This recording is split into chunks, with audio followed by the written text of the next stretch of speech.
Oh my God, why do you even need a gun? I mean, you need that. Don't you know that the police will always protect you? No, they won't. I have heard this 100 times in every argument I've ever had with anti-gunners, and it has always been BS. We have seen it proven dozens and dozens of times here at home, and we just saw it again in Australia.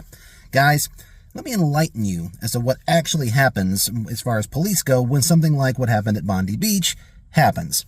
When the police first responded to the Bondi Beach shooting, there were, I believe, 3 or 4 officers who were on scene within a couple of minutes, and I believe one who was already there just doing regular security.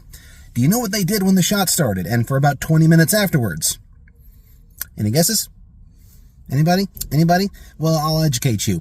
They threw up their hands or cowered behind their squad cars for 20 minutes.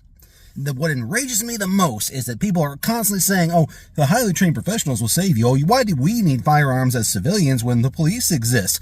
Well, let me ask something else. Why do you need a fire extinguisher when the fire department exists? For this very reason. Because when the professionals are too busy pissing themselves and cowering behind their cars to actually do anything, it falls to us as the individual citizen to actually defend ourselves. I said this in my previous video. There were at least 3 or 4 people who had perfect vantage points on at least one of the shooters, the one with the bolt-action rifle, that if they had been armed, if they had had a long gun of their own, they could have dropped him in his tracks and ended this whole thing within seconds. Instead, a 20-minute massacre went on while police threw their hands up as if to say, all right, police are here. That's right, I'm a police officer. You can stop now. I've got shrimps on the barbie. Come on, Kanga. I haven't got all day, love. No. Yes, one of the shooters was eventually taken down by Australian police after their version of SWAT teams and I believe federal police showed up. Now, Australia is one of those countries that doesn't really have a separation between local and state police. We saw that during 2020 when they were happily going out in full body armor to cart people off to Howard Springs for not getting the clot shot.